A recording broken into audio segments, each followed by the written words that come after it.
Albert, let's hear from you. Yes, good morning.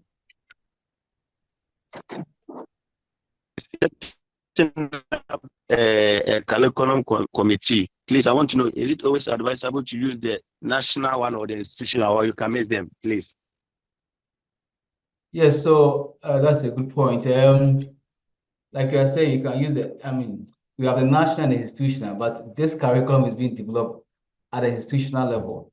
And so this pertains to the institutional curriculum. So focus on the institutional level. Okay, thank you. Yes, go ahead. Okay, so mine is a clarification. The point 8 that talks about the contributions that will be made by any member of the committee. Yeah, I want to know if that is exactly how I understand it. Is it that you are going to pick just one member of the committee and talk about the contributions the person is going to make, or you are going to talk about contributions for the three members of the committee? Yeah, so it's going to be just one. Today I'm Okay, disorganized. I left my okay, key okay. somewhere, so I have to come in. So I'll be flipping between machines. Yeah, so it's just one. Thank you, sir.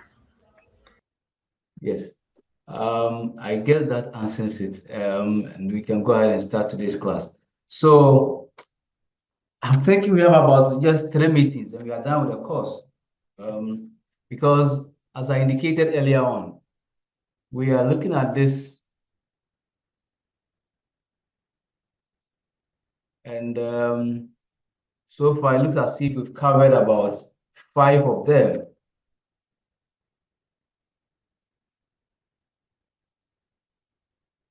This process. So we look at first, we look at what curriculum entails, the various types. Then we went on to discuss the philosophies. We started off by discussing the philosophies at the first step. What are the various philosophies that schools can use as their plan? And we said the philosophy is like you building a house, your plan for the building. After you've gotten the plan for the building, it's important you equally, if you're starting the building, you lay a solid foundation. So last week we went through that to look at the foundation, what should go into the foundation in your building. But in this context of curriculum, it means that your the resources, the structures that you have to put in place before students are admitted, or if it's an existing program, what changes do you have to make after identifying the gaps? So look at the needs assessment. Now, you have gotten all the foundation laid. You have the resources, everything intact. I mean, at your disposal. We have to move on and look at point 3. What do we expect these students to be able to do or achieve by the time they are done with the program? And that will be our outcomes. So that is what we are going to focus on. That's why I said we have about 3 or 4 meetings. So it means that next week we'll be looking at point 4. And then hopefully in the next 2 weeks in that order. So today our focus will be on point 3, where we will touch on the outcomes or the objectives that we expect students to be able to achieve by the time they are done with the program.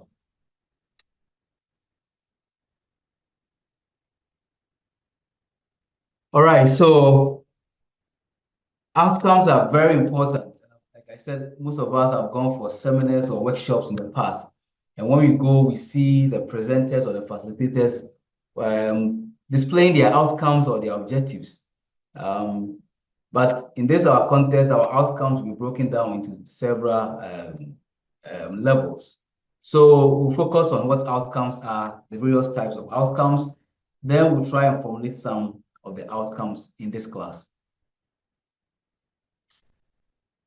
So outcomes simply looks at our expectation. What do we expect to be achieved by the time an activity has taken place, a learning activity, whether classroom activity or clinical activity. And so we need to develop that before students are admitted to the program. And that contributes a lot. Sometimes perhaps you are even in Techiman or you are in Yendi, you want to apply to a school in Canada. You look at their on their website and you see career prospects or expectations. So by the time you are done with this program, you should be able to do this, that. So it means that once the outcomes are there, the student has not even been admitted. But when he or she goes to our website, you have a sense of, is this program right for me? Because they are saying by the time I'm done with the program, these are the things that I'm expected to do. So the outcomes are very, very important. And it's important that we get them in place before students are admitted into the program. How important are they? Like I said earlier, it helps us to put in place the right courses. Because if you are saying that by the time students are done, they should be able to suture a wound, that means that when they come to school, you should teach them suturing. By the time students are done with the program, they should be able to what? Give health talk. That means that in their curriculum, there will be health talk, how to give health talk. So without these outcomes, you seem not to have a direction as to how the program should run. And it's important that we lay them in place. Again, it gives our students some orientation. Like I said, even without going to University of Ghana, MPhil in nursing program, you go online now, you click it, you see their expectations or program outcomes or the competencies that are required of you by the time you are done. And it gives you some clarity about the program. So it's important schools equally present the outcomes. But the outcomes are different levels. We have the program outcomes, we have the level outcomes, right up to the unit outcomes. So at each of these levels, we need to develop an outcome. All right, we'll begin with the program or the terminal outcomes. So just as the name implies, terminal means what? The end. So if it's a 2-year program, or if it's a 4-year program, by the time students are done with a 4-year program, what should they be able to do? When we see this program finishing BSc theater nursing, BSc anesthesia, what do we expect to see in that person? Those are the program outcomes. And so we refer to them as the characteristics of the graduate, because by that time the person is done with the program. And those are the things that we expect the person to be able to do or perform or be able to, a person should know. So the program outcomes refers to what the competencies. Once you're in nursing, mostly we frame the outcomes as competencies. The competencies required of the person after he's done with the entire program. Then when you come to school, as you know, you began with level 300, 400. If it's a 4-year program, level 100, 200, 300, 400. So upon completion of each of these levels two, we have some outcomes. And so what do we expect the student to be able to do by the time they are done with second year, first year? So each of these will equally have outcome. That's how come when you are on the ward, you have a student who is in level 200 on clinical practice, one who is in level 400. There are certain tasks that you assign to level 400. You not assign to the level 100 student. There are certain tasks you assign to the rotation nurse and not assigned to a student, because the outcomes comes at different levels as we go higher. And so the level 2 has its own outcomes, because at a level you pursue some courses. And so if you have done anatomy, physiology, biochemistry, those ones all put together, when you are done with those courses, there's some expectation required of you. And that will be different from when you are done with the entire program, because the entire program has several levels. Any question, concern up to this point?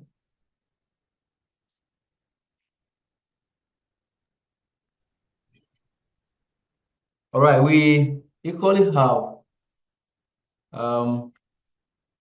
course outcomes.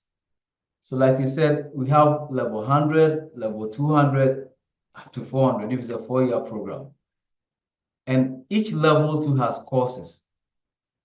So if you're in level 300, you did what? Medical nursing. So when you are done with that medical nursing 2, the medical nursing 2 will have its outcomes. So that course outcomes will also be different from the level outcomes. The level outcome is all the courses put together. When you are done with all the experiences or clinical practice in addition, what do we require you to be able to do? That is the level outcomes. But specifically, when you are done with a course, that course too, we have some expectation required of you, and that is the course outcomes. So the curriculum will develop these, and most of these course outcomes, the teachers who are involved are critical over here because they, so to speak, have the expertise in that course, and they'll be much involved in doing this.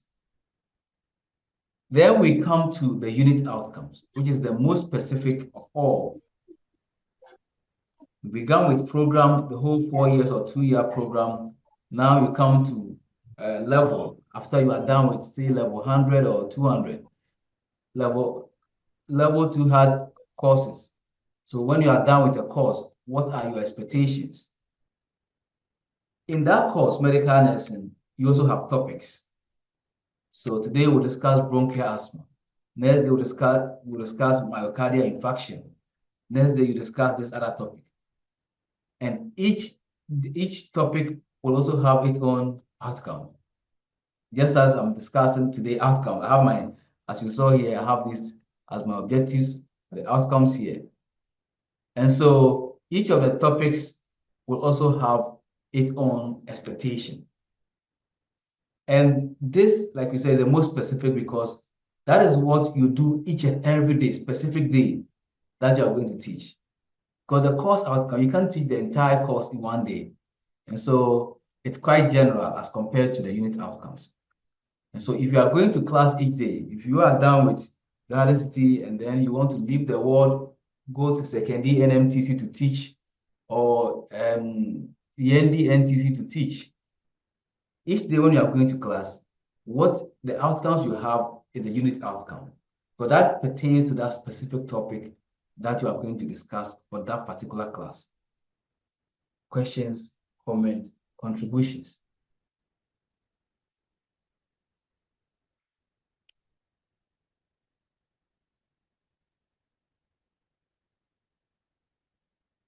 All right, so where do we get these outcomes from? The outcomes could be from the curriculum. In our first class, I think the first or second class, I showed you one of the curriculum from the Nursing Midwifery Council, that book that has all the courses. So in each course, fortunately, it's on my laptop, but I've shown it again. Each course, the outcomes that students have to achieve by the time they are done with that course, indicated there. And so the curriculum could be a source that could guide you, the teacher. So if you are posted to where? Secretary of Nursing Midwifery Training College, and then you are teaching, you have been assigned what? Professional adjustment or surgical nursing, you are going to class to teach. This topic you are going to teach, say fractures. How do you get to know that I should teach these students this, that, the content of what you tell them when you're in classroom? The curriculum could be one of the sources where you get to know that in my notes, I have to add this, that, add this, that. Because the Nursing Midwifery Council has designed some outcomes that will guide you. Textbooks, I don't know whether it's still in existence, but one of the books I ever encountered in my BSc days is Brunner and Sadat, yes, for medical nursing. And so these textbooks too have the topics, and they equally have what is required by the time a student is done with that topic. Students could also be a source of the objectives. You taught these students this topic last year. And then you realize that, or last week, realize that things did not go on well.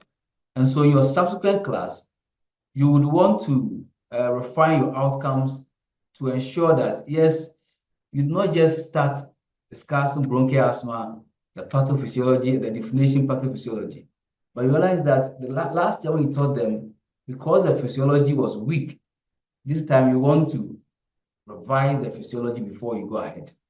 So from your assessment or evaluation of your previous class or the students, you could change your objectives. You could have some addition to your objectives so that before I start the bronchial asthma, I may want to review respiratory system first before I go ahead. So the students could equally guide you based on your assessment of the students.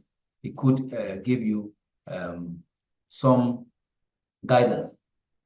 I think in the beginning, when they began the midwifery program, a course like ultrasonography, I don't think it was part of it. But I stand to be corrected. I'm thinking the students perhaps realize that yes, or they realize that curriculum,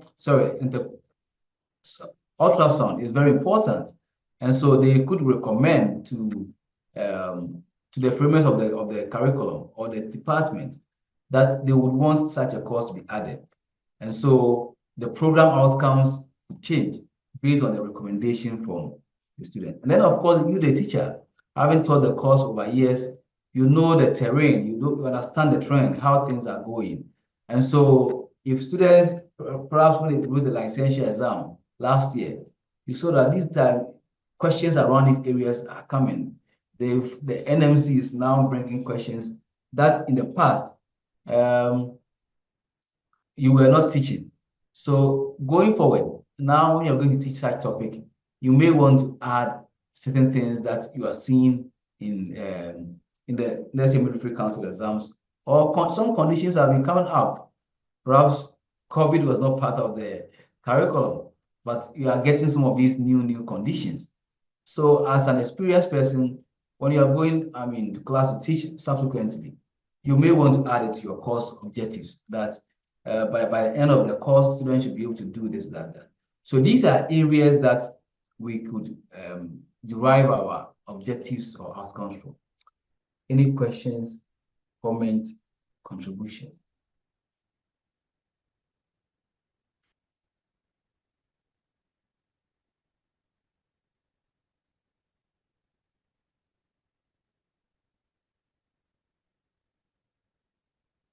All right, so now how do we frame our outcomes then?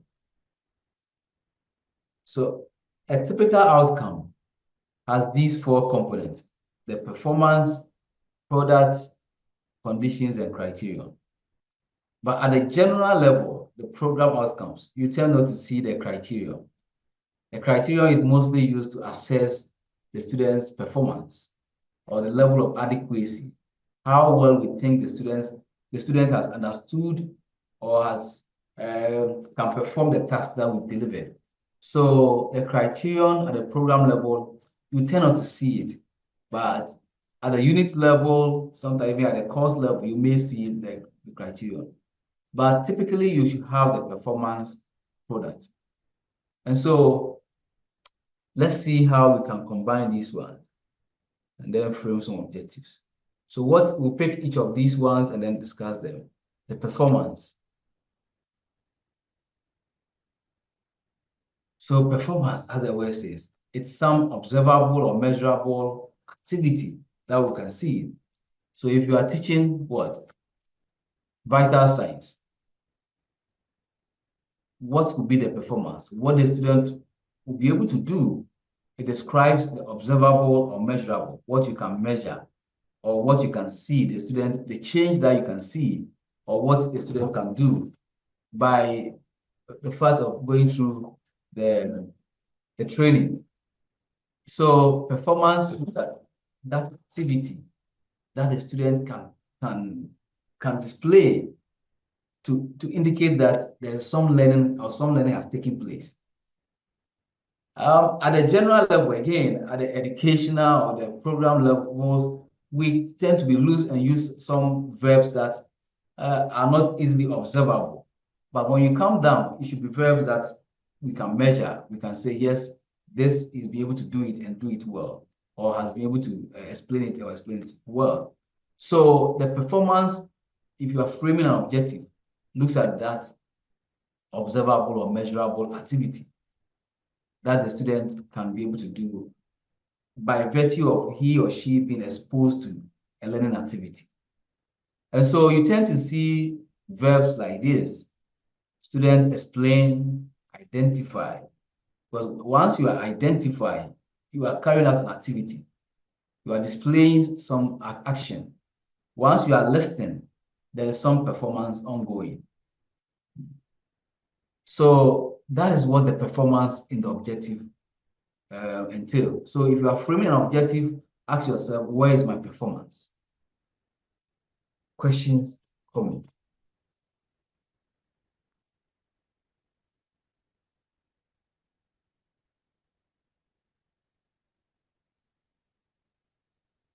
All right, so yes, David, go ahead.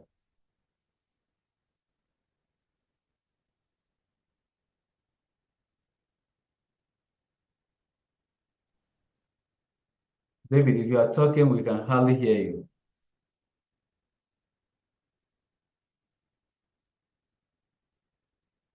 Hello, sir. Yes, we can hear you now.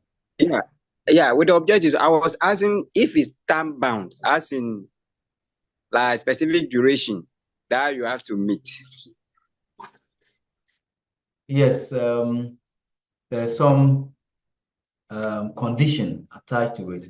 So like we stated here, it has these components. And so we are picking each of the components. And I'm sure we'll get to your question. So for now, we are dealing with the performance. So your question should revolve around the performance. And then we come to the product. But David, we'll come to your question. I guess your question is around the condition. So once you have your performance, another thing too is the product. And the product refers to what comes out of what the student performed. So the student was supposed to list. The list was a performance, was identified, was asked to make cardiac, but that's the performance. But when he lists, what comes out of that performance? That's the product. So to produce something. So what is yielded as a result of the student's action is what we classify as a product. So students will be able to list the signs of peptic ulcer. So when he lists the signs of peptic ulcer, that is the product. So it could be a sentence or some list or a scale. The product not necessarily be a task that you have to perform, but it could be a cognitive kind of. So she'll be able to list the signs and symptoms. So when he is able to list the signs and symptoms, that list is the product, because that is what comes out of the listing. And then the cardiac bed is the product. But when he makes, what comes out of that is a cardiac bed. So your objective too should have a product as a result of the performance. I remember when we were in primary school, one of the things you used to see in maths is using a pair of compass and protractor, construct a 60 degrees angle. And always I found myself shaking trying to construct the angle. So technical skills was not something I liked. And so you can draw it with your free hand, but there's a condition attached to it, that using a pair of compass and protractor, construct this. And so your objective should equally have a condition. I guess that's what answers your question. And the condition could be time, it could be some information, it could be, I think that would be a criterion. Yes, so what condition is tied to the objective? Is it within 1 hour? Is it within 3 hours? What material should they use? So using what instruments, dress this wound. Yes, he can dress it with glove, but he's asked to use instruments to dress the wound. And so the condition is what restricts you in performance of the task. So your objective, you should equally have a condition. And most of the times, we tend to see by the end of the class, by the end of the course, by the end of the program, upon completion of chapter 2, that is the condition. It means by the time that chapter, you are done reading that chapter, you should be able to do this, that. And that restricts you. You ask yourself, so whilst you are reading, ask yourself, but when you are done reading, ask yourself, have I been able to achieve what they asked me to do? Questions, comments, contributions.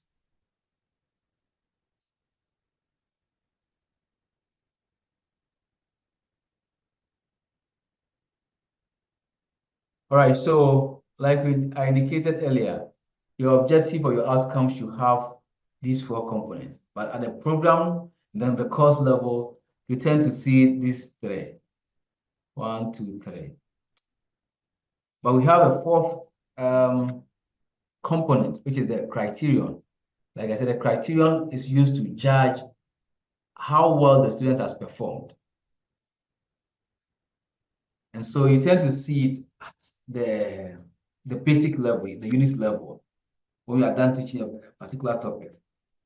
So by the end of the class, students should be able to list at least 3 signs and symptoms of peptic ulcer.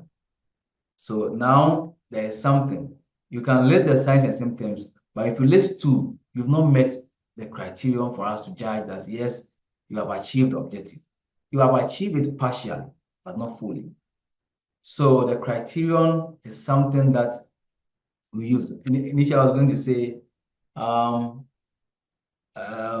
in exam, sometimes we see teachers saying, using in not more than 100 words, describe this. And so you have something that is going to be used to guide whether this person has been able to achieve it or not. And so these are the components that you are expected to find, we expect to find in your objectives. But like I said, this one, at a general level, you tend not to see it. But when you come down, you may find it as part of the objectives. Any question, any comment? Yes, Richard, go ahead. Yeah, please. Is the criterion and the condition not the same? Because from the explanation, I feel like the criterion and the condition are the same thing. They have some similarities, but they're not the same. Like we said, the criterion is what we can use to judge your adequacy of the performance of the task.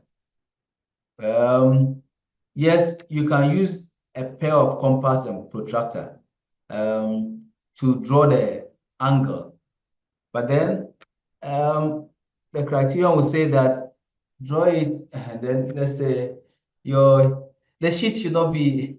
We're always drawing these things, technical skills, on a white sheet. Without, having any dirt on the paper, something that helps us to know that this person has performed it and then has performed it well. And so, yes, the condition was that you should use a pair of compass and protractor, which was something that restricted you. But how do we, having used that, how do we get to know that, yes, we will Richard, whether we should give Richard 5 marks and give David 7 marks? If we had a condition that your sheet should not be swelled, then when the 2 of you have used a pair of compass and protractor, we'll come to that extra component. Which of them had the sheet, dirty or swelled? If David did not have it and Richard has it, then Richard, your marks will be low. So it's an extra layer to help us to know how well this person has performed or carried out the task. Richard, have I answered your question? Thank you very much. Any other concern?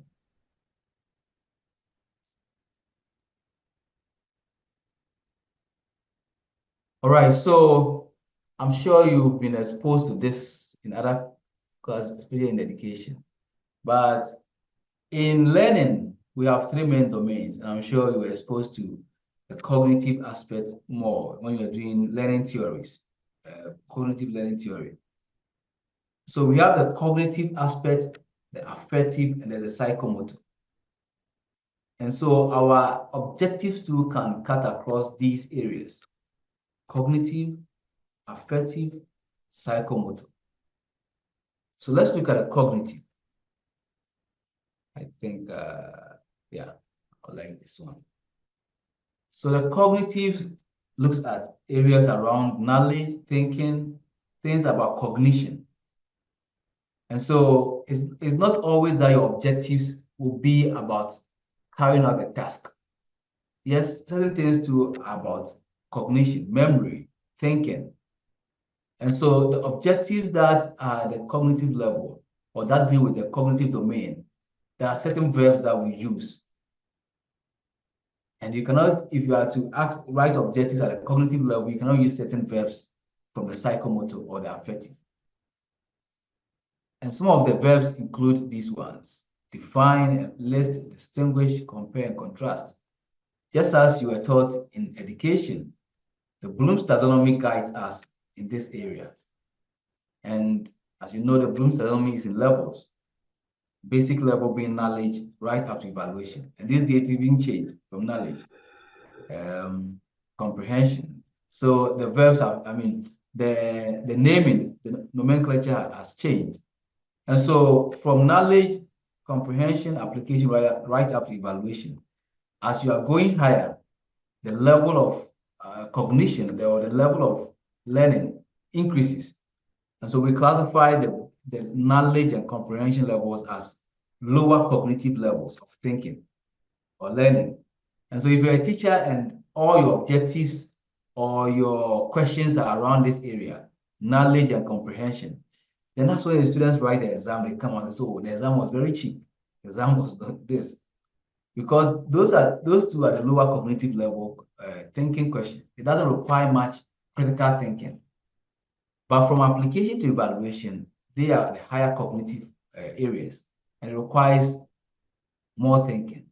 And so if your objectives are around all these areas, then in a way too, it doesn't help, because they need these basics, the knowledge and comprehension, to be able to analyze and then do the other ones.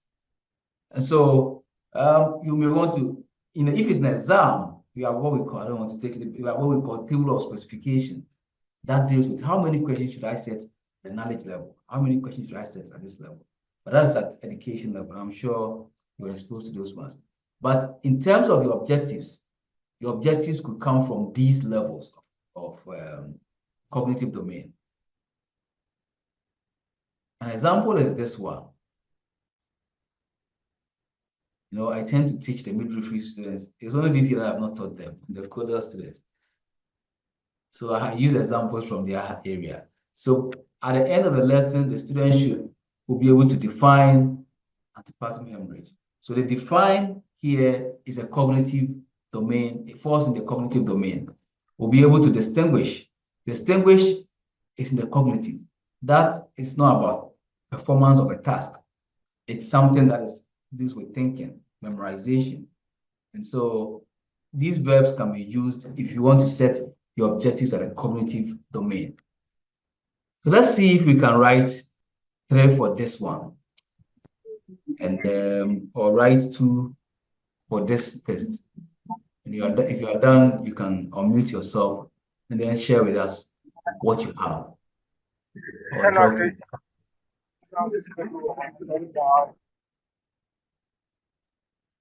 Yeah, so let's try our hands on writing one for a teacher who teaches advanced nursing and is teaching urethral catheterization. What 3 objectives can you write at a cognitive level for this topic?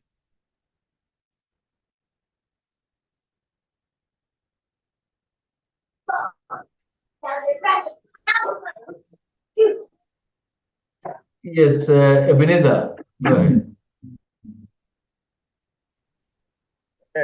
At the students should be able able to explain the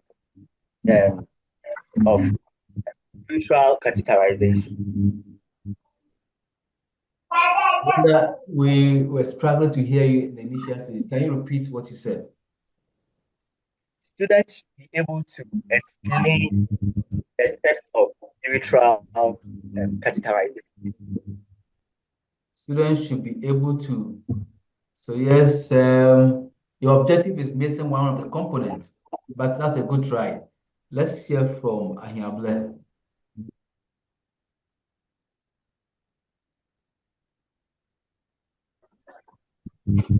Hello, sir. Yes, go ahead. So it will be at the end of this lesson, the students will be able to the students should be able to define the term neutral categorization. By the end of the lesson, students should be able to define neutral categorization. Yes, that's one of them. Sabina, let's hear from you. Okay, so by the end of the lesson, students should be able to set actually for urethral catheterization. We'll come to Sabina, but that's a good try. Students should be able to set, yes. So you look at in your objective that you've written, look at the performance, the verb there, and see if it's a cognitive verb. We'll come to your example. That's a good one. Deborah, let's come to you.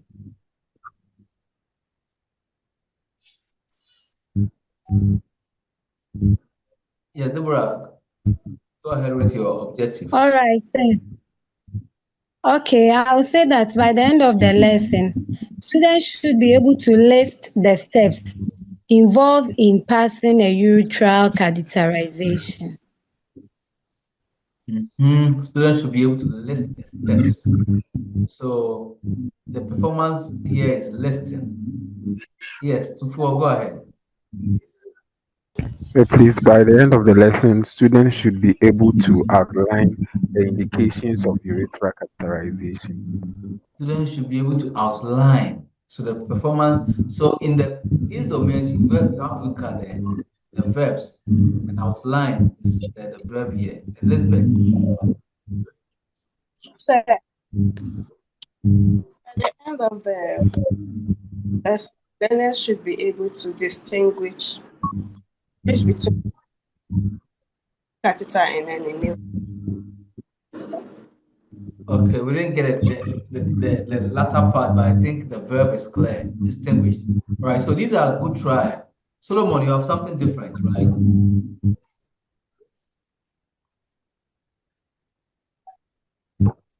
Okay, so I think we have a better understanding of what we're trying to achieve here. So the verb here is what is key.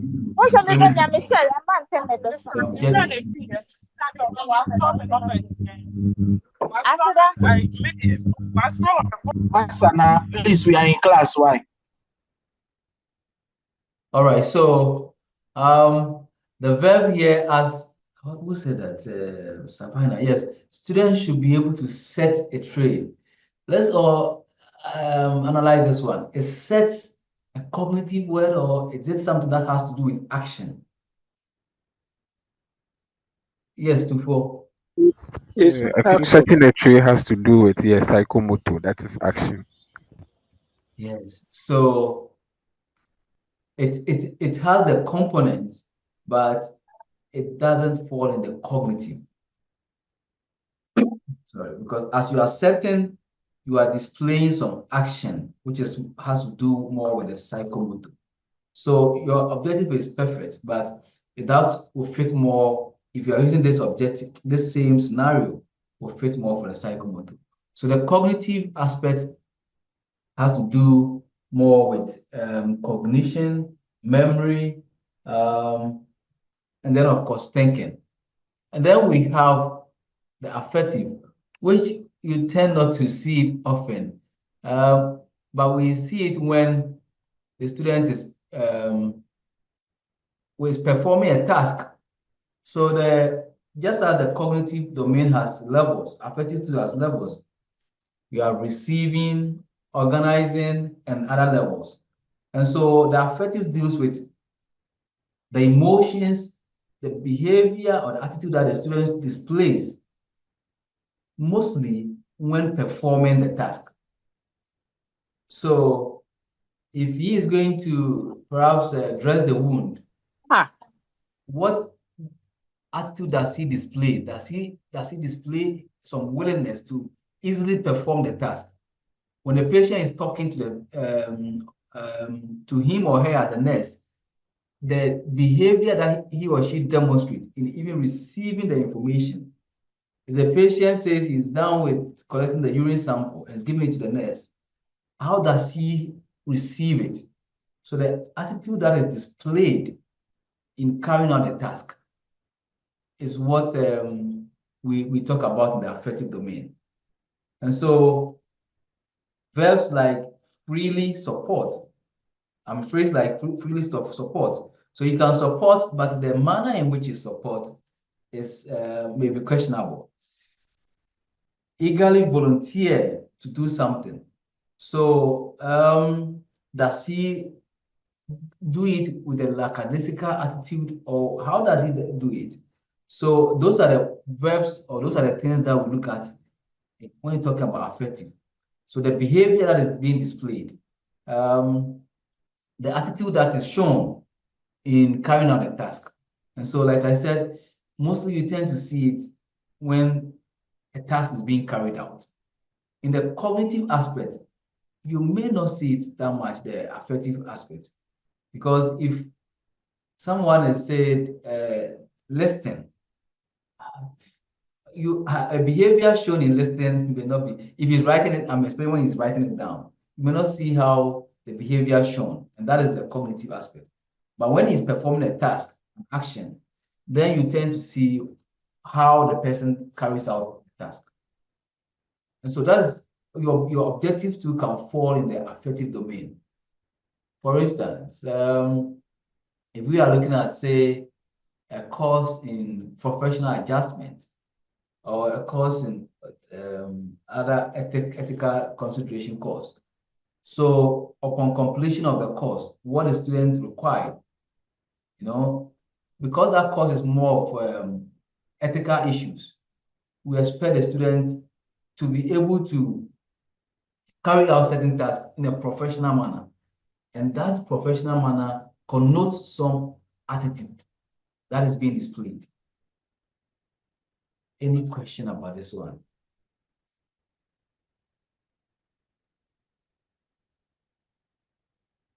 So for this, if I was to frame this by the end of the class, by the end of the lesson, students should be,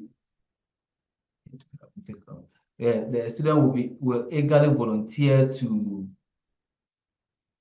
transfer the patient to the theater. You call this rotation is that you send the patient to the theater. The manner in which you send the patient to the theater is questionable. So as you can see, eagerly volunteer to transfer the patient or send the patient to the theater. We saw the attitude or the affective aspect when he was transferring it, which is a psychomotor aspect. Aside from this, you can equally have your objective in the psychomotor. And that is where the action is seen. So this has to do more with the scale. There's cognitive more with the knowledge, the comprehension aspect. But this has to do with the scale that is being displayed in performance of the task. And so our example that looked at the characterization, the student setting the tray, the setting is one that denotes psychomotor, a scale being shown. The student dressing the wound is a scale being shown. So this is the part where skills are displayed. And so our objectives or our outcomes can come from the psychomotor aspect. And like I said, once the psychomotor is being carried out, you see the affective tool being shown or displayed. Any question about this one, the psychomotor?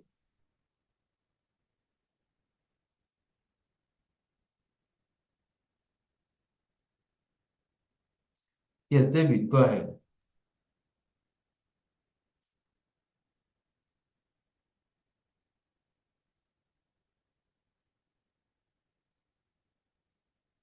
David, again, we cannot hear you. You want to? Hello, sir. Yes. Thank you. I said Yes, the psychomotor and the affective. Let's say with the psychomotor, you set an objective that student will be able to perform or check vital sign, or by the end of the lesson, student should be able to check vital sign. Now, if the student check the vital sign, you check it all right, but not at ease or maybe effective. But another student also check it very well. Can we classify them, both of them checking the vital sign as a psychomotor, but the one who check it at ease and perfectly, that one as an affective aspect? Yes, so that's a good one. You are combining two things, ease and perfectly. The perfectly, I don't know how you mean by perfectly, but if you are talking about perfectly in terms of how well it is done in terms of the actual task, checking BP, was he able to wrap the calf well? Was he able to inflate the calf well? If that's what you describe as perfectly, then that will not be effective. That is still the psychomotor, but then the adequacy, that's where the criterion comes in. The adequacy in which he did it is what you are assessing. But the easiness, yes, will be affected in performance of the vital signs. Because you call these two people to come and check the vital signs. But one did it without any hesitation of you trying to complain. I asked you to check the vitals and you are still seated. If that's what you describe as easiness, then this person does it easily, and that can be them to be the affective. But if the easiness is about he finding it difficult to perform the task, then again, that's not effective. That is about psychomotor still, but the criteria, the adequacy, how well that is done. I hope that answers your question. Daniel, let's hear from you. Okay. Thank you, sir. Sir, I was just trying to help my brother who asked the question. Yes. In the sense that when we talk of the affection, I think in nursing, they taught us something that when you are serving bedpan, you serve it with happiness, so that at least the client will know that you are not trying to smile with smile. With a smile. Thank you. You serve it with smile, and that will mean the affection. But the psychomotor will mean like how you are doing it. How you are doing it will be the psychomotor. Well, that's a good one. I'm just wondering if somebody has anybody here served bedpan with a smile before? This thing can be interesting. Nah, fun with smile. Well, yes, sir. Okay, so I would want to see one day you serve bedpan with a smile and then you take a picture of yourself. All right, so yes, but that was a good clarification of the point. So let's see, I think I stop sharing.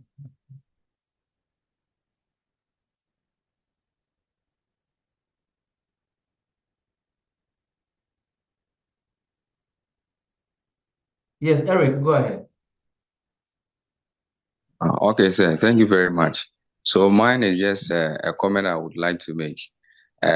With regards to the psychomotor, I think that in our nursing fraternity, we have the clinical skills demonstration room that during our training, we were asked to be visiting and they draw as part of the curriculum. They have a time that you need to go and then do practical skills, learn and all that. I want to say that With that one, it helps in developing your psychomotor skills before you are finally you come out as a nurse or a midwife to be able to perform those procedures. So it's just a comment I want to pass. Thank you. Oh, okay. Thank you. Eric, any other comment or question? Slides.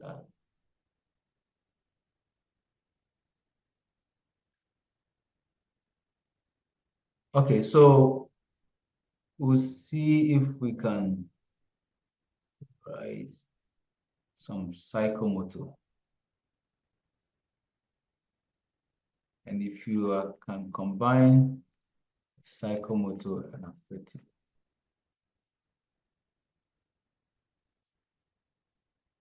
So still maintaining that scenario, let's see if we can write some under psychomotor and affective about categorization.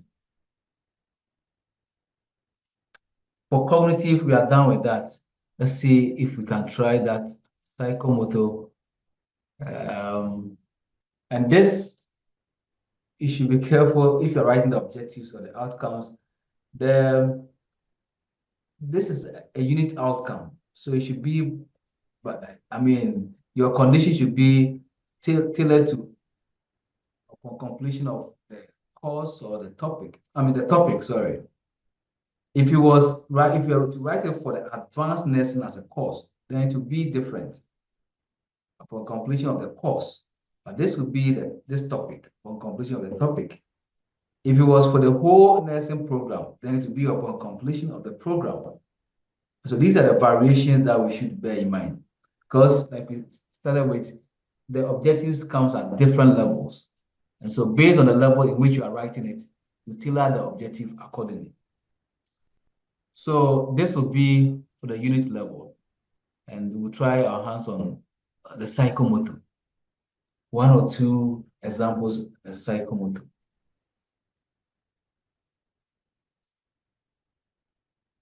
Yes, Daniel, let's hear from you. Okay, so by the end of the unit, a student will be able to make a simple unoccupied bed. Okay, you have an example, but we are trying to, I don't know, I'm not sharing my screen, I'm sharing my screen. Yeah, we are using this same scenario, the categorization example. And so let's try using that one. Yes, saturate, right? Progress. Yeah, Beneza, go ahead.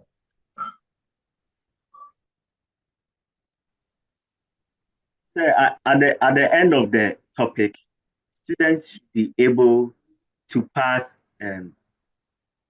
urethral catheter. Yes, students should be able to pass urethral catheter. So passing is an action something, and that is cognitive. Sorry, psychomotor. Sorry. Go ahead. By the end of the unit, the students should be able to prepare a trolley for urethral catheterization. Yes, prepare. So if you are preparing, just like Sabina said, preparing or set, that is psychomotor. Colin, what difference can you add? Yes, please. By the end of the unit, the student will be able to mention steps involved in categorization. Yes, so Colin, you have a very good one. But the verb here is mention, and mention, it's not psychomotor. That deals more with cognitive, So here we are looking at the psychomotor, what the person can do, the scale that can be displayed. George. Okay. Yes, George. Under the psychomotor. Yes, go ahead. Under the psychomotor, I can say that by the end of this lesson, students should be able to demonstrate the correct technique for inserting urethral catheter. Students should be able to demonstrate the correct technique for inserting. Yes, so you have the psychomotor, you're adding some criterion to it. Okay, thank you. Elizabeth, let's hear from you, and then we'll take from Abdul Karim. Sir, please, the affective domain. Upon completion of the unit, learner will eagerly volunteer to pass a catheter. Okay, yes, so that's affective. All right, so you've already skipped us to taking us to affective. That's a good one. And then Abdul Karim. Abdul, let's hear from you. Yes, sir. Under affective, I'm also thinking by the end of the unit, the student will develop confidence in the passing of your track character. Student will develop confidence. That's a good one. I've never thought about it. Let's see. What do you think? Developing confidence. Is it affective? Today you are stretching my brain, but I like that. Develop confidence. Let me see. Is it affective? What do you think? Develop confidence. So I'm thinking affective. Yes.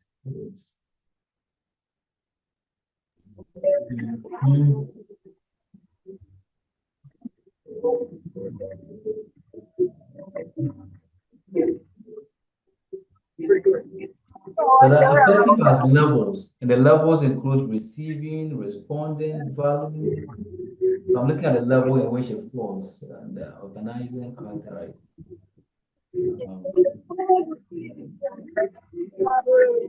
Yes, and Abdul, go ahead. Responding, I think you'll fall under responding. Yes.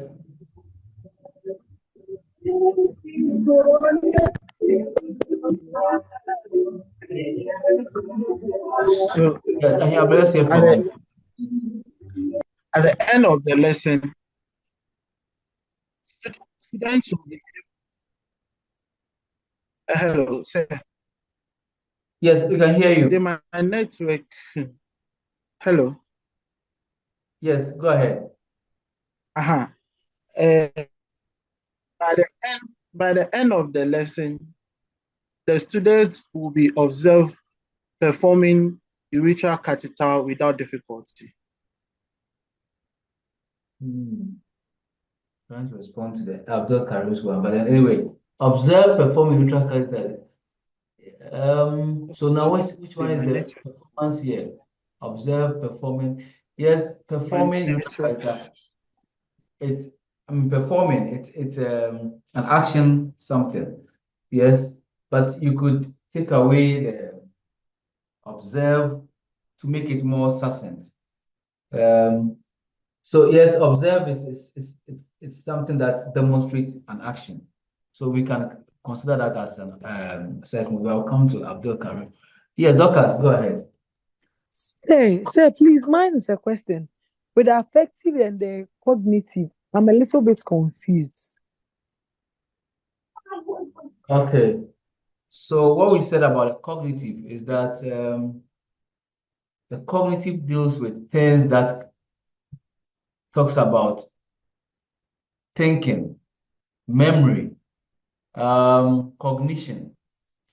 And so the verbs that we use in framing the objective is what guides us to know whether this is affective, cognitive, or psychomotor. And so if you saw, let me go back to the slide.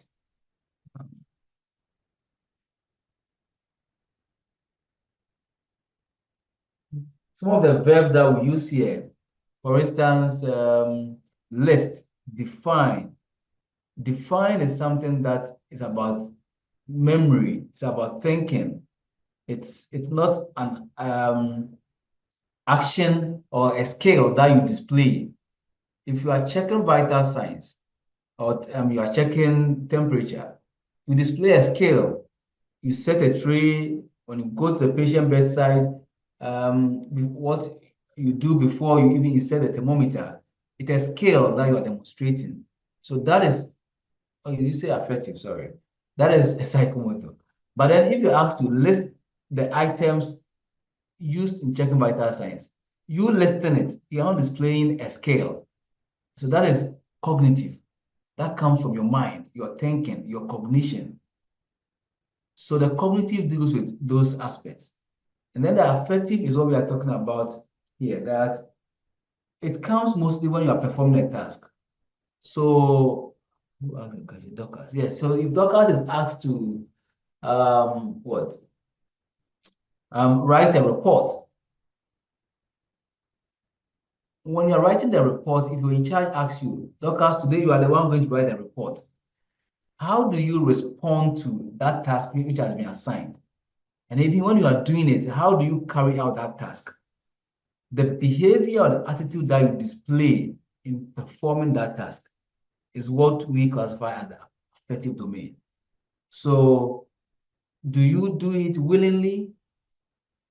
Or do you have to be forced before you do it? The attitude that is displayed in carrying out that task is what we classify as affective. But the cognitive has to do with things that, to do with knowledge, your understanding about something, then the memory or your cognition, things that have to do with cognition or memory is what we classify as cognitive. And so the verbs we use are mostly these ones: distinguish, explain, list, mention. And those are the things that denote that, yes, we are dealing with the cognitive domain. Lucas, does that answer your question? Yes, sir. Sir, but with affective, you are saying that how you address a situation. So what of the psychomotor? You using a skill becomes the psychomotor, and the affective, how you are going to address the situation becomes the affective. No, so let's see an example here. So this one, you said that, I stop sharing my screen. We said here that by the end of the lesson, students should be able to, 1 second, I think, slide. Yes, students will eagerly volunteer. So this word, eagerly volunteer, it connotes some attitude that a person displayed. But then what follows it is likely to be a psychomotor task. So eagerly volunteer. So for instance, Dorcas and Sabina are on the ward. And then I asked, today I need one of you to take this patient to the x-ray. Then Dorcas eagerly came, oh, in charge, I'll go. So Dorcas eagerly volunteered to take the patient to the x-ray. Taking the patient to the x-ray unit is something to do with psychomotor. By the attitude that you display, the eagerly volunteer is the affective. How did you respond to the request to take the patient to the x-ray? That is the affective, the behavior that you displayed. Sabana was also there, but she was seated as if she did not hear what the in charge said. And later on came, oh, in charge, okay, I'll go. That's the attitude that she displayed denotes the affective. So, and that's why we said the affective mostly is shown when a psychomotor or a scale or task is being displayed. Does that answer your question? Yes, please. Yes, sir. Do not just say yes because you feel like you're asking teacher to explain more. If you are Sir, I've understood. Oh, sir, I've gotten it. Thank you. Yes, Savannah, let's hear from you.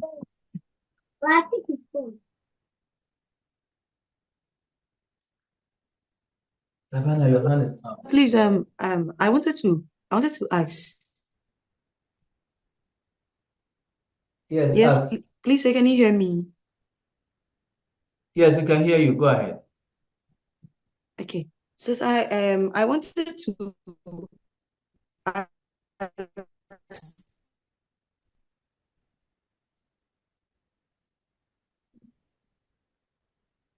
now we can't hear you. an instance where all the three domains can be combined in one objective? Because I think they were combined. Can there be an instance where? Hello? Yes, go Hello? ahead. All the domains are compressed in one objective. So you're asking whether we can combine I them. don't have an example, but I was saying I think there was an example someone gave about observing. Yes, someone said an example of students being observed performing urethral catheterization with ease. Yes, so and you were saying you were going to think about it, but then for me, I think it comprises of all the three domains, and also in instance where I want to set an objective of students being able to educate, like the urethral catheterization, for instance, catheterization and the health benefits. Let's say I'm setting an objective like that. I'm looking at combining all the three. Like if I need to do that, let's say if I'm the student and I'm doing that, I'm going to probably, with the education on the benefits, I would have to recite it from my head, and then giving the education as in the psychomotor active of it becomes me giving the education on the procedure, what goes into it and all. yes, so that's a good question, whether you can combine all the three in one objective. Objectives, I'm sure you've heard about this. The acronym SMART have to be more specific. So it's important that you make your objectives more specific. What do we seek to achieve? And so going by that, combining two, I mean, all the three in one doesn't seem to be more appropriate. It's important you separate them so that you know that this specifically seeks to achieve this one. This seeks to achieve that. And so if you do it that way, it makes it easier for you to measure. Again, the SMART acronym for objective, the M2 is measurable.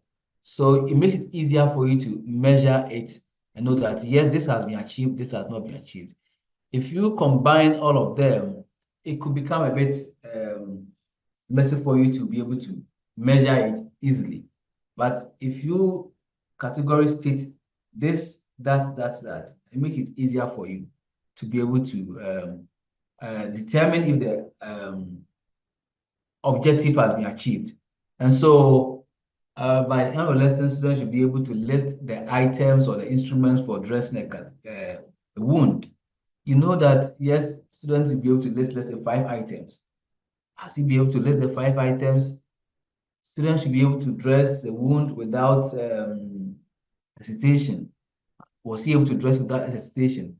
But if I say students should be able to list the items, 5 items for dressing a wound, and dress the wound without hesitation, it becomes so cumbersome for you to be able to measure if the objective has been achieved. Colin. Yes, sir. Like I want clarity on the affective aspect. Yes. Looking at the example you've given, I want to find out if you want to use affective attitude. Let's say for the 2 examples that you have just used, and the person has delayed before doing whatever the in charge has asked him or her to do. And in that instance, so, and must it always be like your affective words should be the positive ones? Like if somebody delay in doing that, can you put it in the objectives? Because if you put it in the objectives, it will be like like you will not get the intended purpose of whatever you like your lesson. So I want to know if it should only be the positive aspect of the affective behavior, so that you can have at the end you can have what you intended to do. That is a good question. So should objective always be a positive? Yes. So you seek that students will acquire some competencies. Just like in life, I don't think you wish bad for yourself. What is your Collins objective the next 2, 3 years? Technically, obviously, it's going to be something which is positive. But of course, if the objective is that students should be able to, whatever, an example I gave, I've forgotten, but then should be able to dress a wound. And so the negativity will come in as to, the adequacy. How did he respond to it? But clearly, it should be something that should be in the positive direction so that you can determine whether the thing has been achieved or not, whether you have made an impact. Because nobody will set an objective that is going to be in the negative direction. But so, yes, to directly to respond to your question, it should be in the positive direction. But the adequacy in which it is done will help you know that whether it has been, well, whether it has been achieved and achieved well. So yes, Conlan, it's important the objective are set in that direction, so that you can assess to know whether you are making an impact. Prayer concern was up, but it's no longer there. All right, so let me see if we can go back and share this with you. People have concerns regarding this. So let me show this.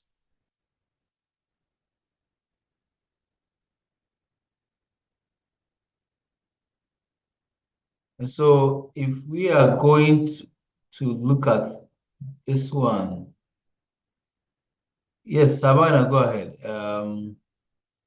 Thought I'm using my laptop. Today I'm not. Savannah, your hand is up. Let's hear from you.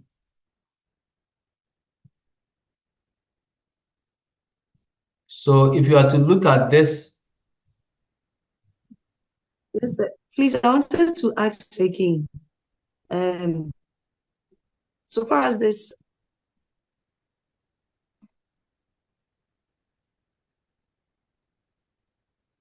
Yes, Savannah, we can hear you. Please, can I proceed? Yes, go ahead.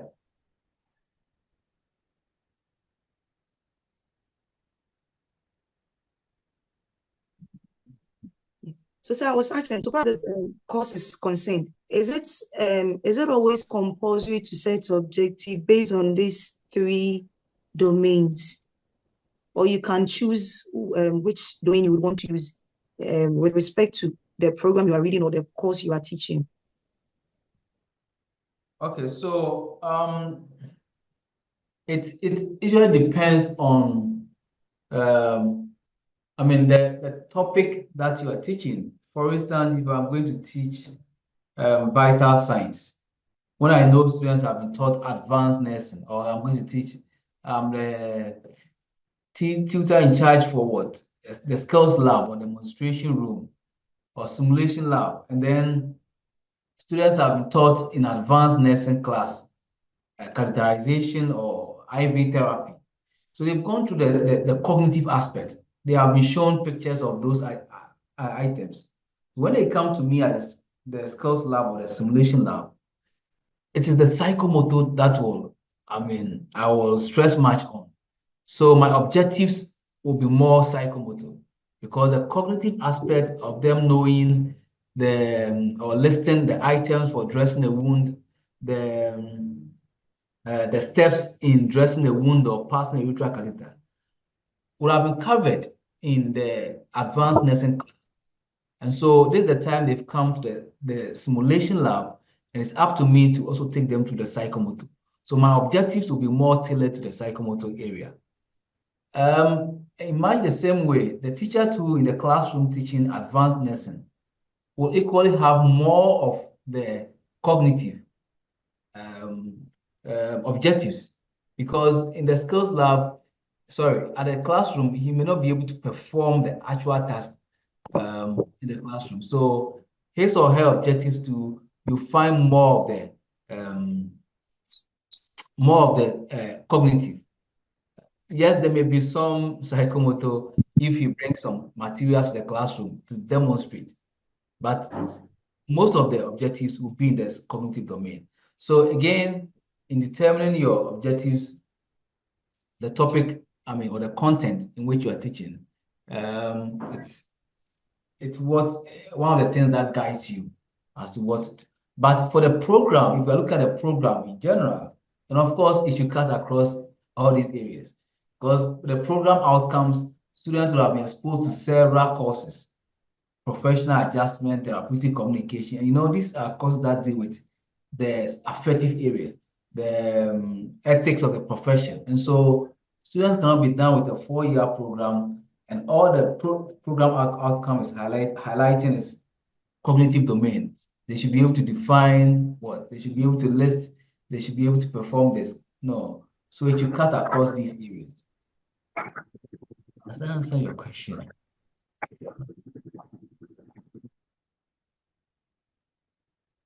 Any other question about these areas?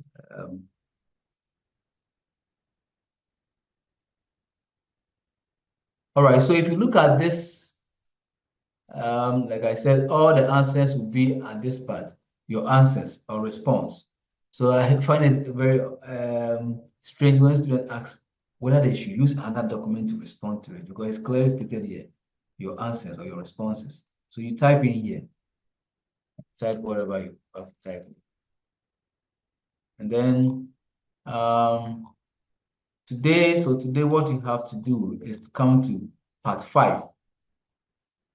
You have indicated some a specific program that you intend to run. By the time the students are done with this program, what are the expectations that they have to do? All right, any question, comments? And I'm thinking that most of you have started filling. So you can only do that if you have done this part, the part A, because you have to know the program that you're introducing before you can write the program outcomes.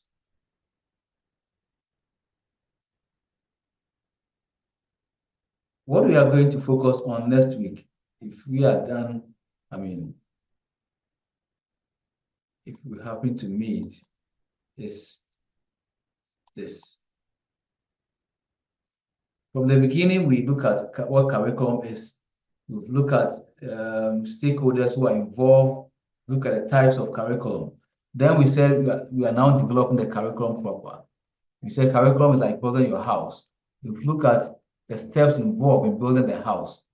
We first had our plan, which was the philosophy. Last week, we were able to look at the resources that we need to lay the foundation for our building, the people that we need. And today we look at the outcome. By the time this architect, this mason, this plumbers, they are done with the building, what type of building do we expect to see, to have? That's what our outcome or objectives. So today we look at what we expect students to be able to perform or do or be able to say by the time they are done with the course. And so next week, hopefully, what we are going to touch on is what courses should they, should the teachers teach them when they come to school? Because having formulated the outcomes that upon completion of the program, students should be able to do this, that. Now, it should guide you to be able to select the learning experiences, the courses that the students will be taught when they come to school. So the macro curriculum will look at the broader picture. What courses will be taught?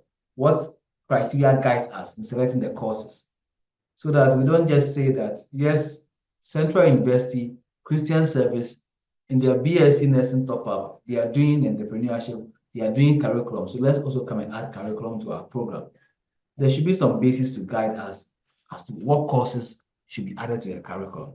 So we have our outcomes now, what we expect the student to be able to do or be able to perform by the time they are done with the program. Now, when they are admitted to the program, what courses should we teach them? And that, how do we even organize the courses such that level 100, level 200, second semester, first semester, these are the courses we are going to teach them. So that the students do not see the courses as disjointed.